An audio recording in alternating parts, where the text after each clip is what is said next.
Em nome do Pai, e do Filho e do Espírito Santo. Amém. Louvado seja o nosso Senhor Jesus Cristo, para sempre seja louvado. Querido irmão, querida irmã, nós estamos celebrando hoje a solenidade dos apóstolos Pedro e Paulo. Neste domingo queremos então, com toda a igreja, de modo muito especial, rezar pelo Santo Padre, o Papa Francisco, por todas as necessidades de sua vida, por todas as intenções do seu coração. Porque hoje a igreja recorda essas duas grandes figuras, São Pedro e São Paulo. A primeira leitura vai nos falar de São Pedro, nos momentos difíceis de sua vida, quando São Tiago havia sido morto e ele é preso, entre os dias dos pães ázimos, da festa dos pães ázimos, e correndo grande risco, aliás, quase certo de sua morte.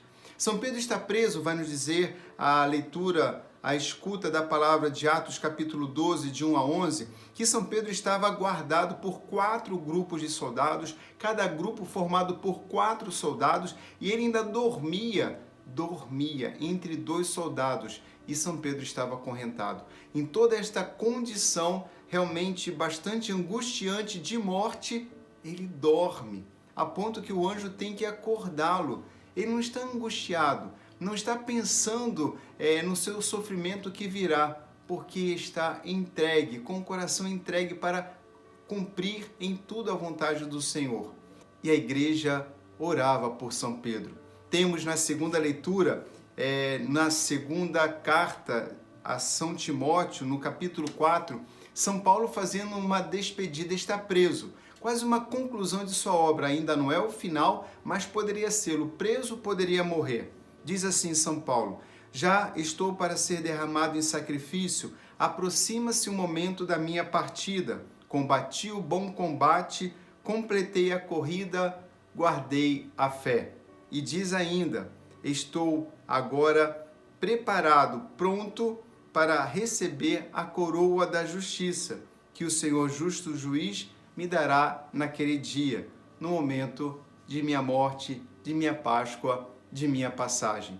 Ora, ambos estavam, São Pedro anunciando a Jesus e conduzindo a igreja em todo o caminho proposto por Deus, movido pelo Espírito Santo. São Paulo, animadíssimo, cheio de alegria para poder evangelizar com os sinais e carismas aos pagãos. Temos esses 2 grandes homens vivendo exclusivamente pelo Senhor, vivendo para o Senhor. Diante da morte não temem, porque sabe que todos morreremos, mas um especial, eles sabem o propósito da vida deles e sabe que o propósito é, como para todo batizado, buscar em tudo a glória do Senhor. E como isso aconteceu? Ora, São Pedro era um pescador às margens, consertando as redes, é chamado por Jesus. Logo, desenvolve uma intimidade muito grande com o Senhor, de tal forma que ele pode dizer: Jesus, jamais te negarei, mas nega o Senhor no momento da paixão e é perdoado, porque tem a oportunidade de dizer que ama o Senhor após a ressurreição. Mas Pedro teve medo e traiu o Senhor. Disse: eu não conheço este homem. Não ficou do lado de Jesus. E São Paulo era um perseguidor de cristãos. Perseguidor não apenas para prender, mas para matar. Esteve presente na morte de Santo Estevão, no apedrejamento de Santo Estevão. A caminho de Damasco também para prender e talvez conduzir, inclusive à morte, os cristãos, os novos cristãos, têm uma experiência com o Senhor, cai por terra e tem uma experiência pessoal com Jesus. E assim a sua vida muda, como mudou também a vida de São Pedro. Ora, nós estamos exatamente aqui no contexto do Evangelho. O Evangelho hoje, em Mateus, no capítulo 16, de 13 a 19, nós temos Jesus perguntando aos seus discípulos: quem dizem os homens ser o Filho do Homem? Então os apóstolos vão dizer aquilo que as pessoas estão falando, inclusive o que eles pensavam. Mas Jesus faz uma outra pergunta, uma pergunta mais profunda. E vós, quem dizeis que eu sou? Podemos quase que ouvir Jesus também me perguntando e perguntando a você: e para você, quem eu sou? São Pedro deu a resposta movido pelo Espírito Santo. Vai dizer: São Pedro, tu és o Messias, o Filho do Deus vivo. E então, Jesus reconhece que isto foi obra do Espírito Santo e que sobre Pedro, então, ele construiria como pedra, edificaria a sua igreja de tal forma que as forças do inferno não prevaleceriam sobre ela. Na medida em que Pedro diz quem é o Senhor diz quem deve ser Pedro. Na medida em que Paulo persegue o Senhor o encontra no caminho. E ele diz: Senhor, Senhor, quem és?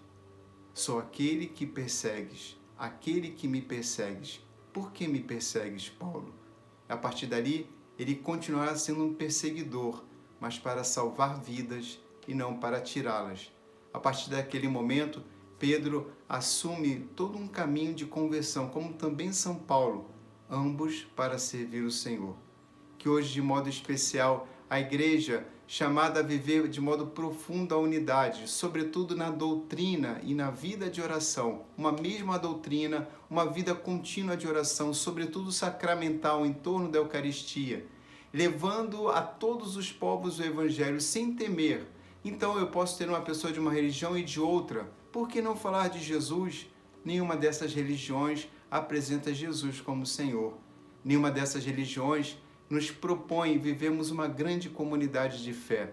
Ora, se Pedro foi liberto da prisão, se Paulo encontrou a conversão, é porque havia uma igreja que orava.